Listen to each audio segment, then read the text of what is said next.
आज ही Doubtnut app download करें। Doubtnut पर होगा अब आपके सभी मैथ्स, केमिस्ट्री, फिजिक्स और बायोलॉजी डाउट्स का सफाया। बस अपने क्वेश्चन की फोटो खींचो, उसे क्रॉप करो और तुरंत वीडियो सोल्यूशन पाओ। Download now. हेलो स्टूडेंट्स, इस वीडियो में हम डिस्कस करेंगे पैरेलल एक्सिस थ्योरम, ठीक है, जो कि बहुत ही वाइडली यूज्ड और एप्लीकेबल थ्योरम है। एंड स्पेशली जेई के एस्पेक्ट से अगर देखा जाए तो सबसे ज़्यादा क्वेश्चन इन थ्योरम्स पे ही मोमेंट ऑफ इनर्शिया से पूछे जाते हैं, ठीक है, परपेंडिकुलर एक्सिस और पैरेलल एक्सिस। तो पैरेलल एक्सिस थ्योरम को हम एक एग्जांपल से समझने की कोशिश करते हैं। सबसे पहले मैं एक स्टेटमेंट लिखूंगा कि आई जो होता है वो क्या होगा, मोमेंट ऑफ इनर्शिया होगा। वो moment of inertia about centre of mass plus M D square के बराबर होगा। ये है पैरेलल एक्सिस थ्योरम की स्टेटमेंट, ठीक है। और इस स्टेटमेंट को क्या करना है, हमें यूटिलाइज करना है, हमें यूज करना है।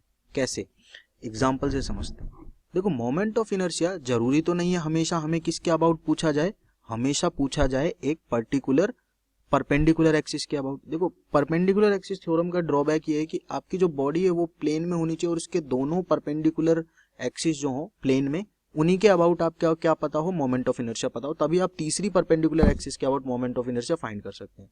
लेकिन ऐसा तो जरूरी नहीं है कि आपको हमेशा परपेंडिकुलर एक्सिस के अबाउट ही पूछा जाए। लेट से आपको एक रिंग दी गई है, ठीक है, ये रिंग है, इस रिंग के अबाउट, इस रिंग का ये सेंटर पॉइंट है, ठीक है। सेंटर के about moment of inertia of ring क्या होता है, आई सी। इसका सेंटर ऑफ मास भी सी पे ही और सेंटर भी सी पे ही है। सेंटर के अबाउट रिंग का मोमेंट ऑफ इनर्शिया होता है एम आर स्क्वायर, ठीक है, एम आर स्क्वायर होता है। ओके, रिंग का मोमेंट ऑफ इनर्शिया क्या होगा, सेंटर के अबाउट एम आर स्क्वायर होगा। अब मैं बोलता हूं कि इससे डी दूरी पे एक और पॉइंट है, ठीक है, जो इसके क्या है, ये एक्सिस जो है ये इसके परपेंडिकुलर है। परपेंडिकुलर का मतलब क्या है कि ये एक्सिस इस तरह निकल रही है इस पॉइंट से, इस तरह, इस तरह, ठीक है। जैसे सेंटर है ना, ऐसे ही इसको थोड़ा क्लियर बनाने की कोशिश करते हैं। लेट से ये एक्सिस जो है ये इस तरह निकल रही है, ठीक है, रिंग से इस तरह पार हो रही है, जैसे कि सेंटर से जाती है, ठीक है। अब देखो, ये रिंग जो है, ये रिंग मानो आप एक्स वाई प्लेन में रखिए और ये जेड प्लेन में लाइन जा रही है, ठीक है, जो कि सेंटर से होके पास कर रही है। अब सेंटर के अबाउट, इस लाइन के अबाउट मुझे क्या पता है, मोमेंट ऑफ इनर्शिया पता है, एम आर स्क्वायर होता है। अब परपेंडिकुलर एक्सिस थ्योरम से मैं इसके पैरेलल डी दूरी पे तो मोमेंट ऑफ इनर्शिया नहीं निकाल सकता इस पॉइंट के अबाउट। इस पॉइंट के अबाउट अगर मुझे पूछा जाए भाई मोमेंट ऑफ इनर्शिया निकालो, तो मैं नहीं बता सकता। तो मैं क्या करूंगा, पैरेलल एक्सिस थ्योरम यूज करूंगा। क्यों? क्योंकि अब मुझे जिस एक्सिस के अबाउट पता है और जिस एक्सिस के अबाउट निकालना है वो दोनों एक्सिस पैरेलल हो गई हैं। तो क्या बोला मैं, फिर से यूज करेंगे कि जिस एक्सिस के अबाउट पता है और जिस एक्सिस के अबाउट निकालना है दोनों पैरेलल हो जाएं, तो पैरेलल एक्सिस थ्योरम मैं यूज करूंगा।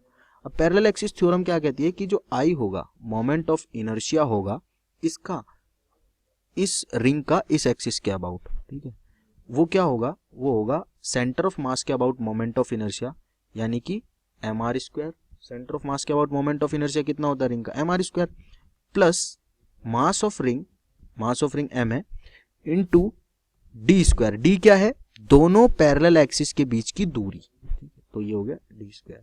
तो ये क्या हो गया, मोमेंट ऑफ इनर्शिया आ गया मेरा इस एक्सिस के अबाउट, ये ग्रीन एक्सिस के अबाउट, ठीक है। अब ये पैरेलल एक्सिस थ्योरम यहाँ से आसान भी लगती है और वाइडली यूज भी है। कैसे यूज है, देखो अगेन क्वेश्चन करने की कोशिश करते हैं। एक क्वेश्चन बनाते हैं। लेट से मुझे यहाँ पे एक और रिंग दी गई है, ठीक है, इस रिंग का मास m है, मास m है, रेडियस r है। इस रिंग के बारे में बात कर रहा हूँ, है ना। अब मुझे पूछा गया है कि सेंटर से r/2 दूरी पे, r/2 दूरी पे पॉइंट है, ठीक है, जिससे एक्सिस पास कर रही है इस तरह से, ठीक है, इस तरह से एक्सिस पास कर रही है इस तरह से, ठीक है। अब इस पॉइंट के अबाउट मोमेंट ऑफ इनर्शिया बता दो। ये पॉइंट है आपका P। इस पॉइंट के अबाउट क्या करना है, मोमेंट ऑफ इनर्शिया फाइंड करना है। तो अब देखो, मुझे पता है कि जो सेंटर के अबाउट रिंग का मोमेंट ऑफ इनर्शिया होता है, यानी कि सेंटर और सेंटर ऑफ मास एक ही है रिंग के लिए, ठीक है। सेंटर ऑफ मास के अबाउट रिंग का मोमेंट ऑफ इनर्शिया होता है जो, वो होता है एम आर स्क्वायर, अगर रेडियस r है और इसका मास m है तो, है ना। ये हो गया। अब मुझे इसके अबाउट फाइंड करना है। अब जिसके अबाउट पता है और जिसके अबाउट फाइंड करना है दोनों हो गए पैरेलल, तो लगाऊंगा पैरेलल एक्सिस थ्योरम। तो आई पी जो होगा, पी से जो एक्सिस जा रही है उसके अबाउट मोमेंट ऑफ इनर्शिया जो होगा रिंग का, वो होगा सेंटर के about moment of inertia plus M mass of ring into D square. D क्या है, परपेंडिकुलर दूरी दोनों एक्सिस के बीच की। तो आई पी की वैल्यू हो जाएगी अपने पास में आई सी। आई सी क्या है, सेंटर ऑफ मास के अबाउट मोमेंट ऑफ इनर्शिया इस रिंग का, तो हो गया M R square plus M, D क्या है यहाँ पे दोनों के बीच की दूरी आर बाई टू, तो आर बाई टू का होल स्क्वायर। तो कितना बन गया ये अपने पास में, ये बन गया भाई M R square plus M R square by 4, या मैं लिख सकता हूँ 5m आर स्क्वायर बाई 4। ये हो गया moment of inertia P point के अबाउट। क्लास 6 से 12 से लेके नीट, IIT, जेई मेंस और एडवांस के लेवल तक 10 मिलियन से ज्यादा स्टूडेंट्स का भरोसा। आज ही डाउनलोड करें डाउटनेट ऐप या व्हाट्सएप कीजिए अपने डाउट्स 8400 400 400 पर।